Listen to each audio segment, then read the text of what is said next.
দাবিয়ে রাখা যাবে না। এই বলে হয়ে যেত, পরিবারের মাথা শেষ হয়ে যেত। আপনাদের নিকটে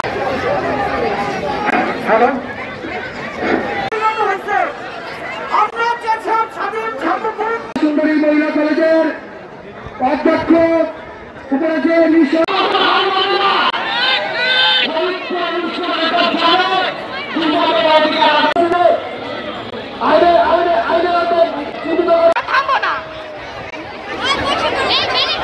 আজকে এই হামলার এই বিচার আমরা চাই। আমাদের প্রিন্সিপালকে এমন ভাবে পিছন থেকে আমাদের এই কলেজে আক্রমণাত্মক হামলার কারণে আমাদের বিচার চাই।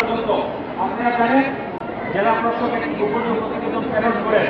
সেই গোপনীয় প্রতিবেদনে আমি আসলে গোপনীয় প্রতিবেদন এখন প্রকাশ করছি। গত পরশুদিন রাতে আমি প্রতিবেদন পাঠিয়েছি। সেই প্রতিবেদনে সারদা সুন্দরী কলেজের অধ্যক্ষের উপর যে হামলা, সেই হামলা ছিল, ঘটনা ছিল, আমি সরকারের কর্তৃপক্ষকে জানিয়েছি।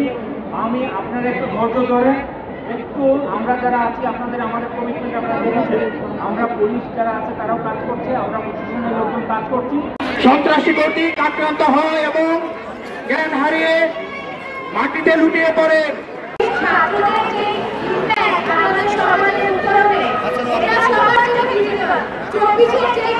আমাদের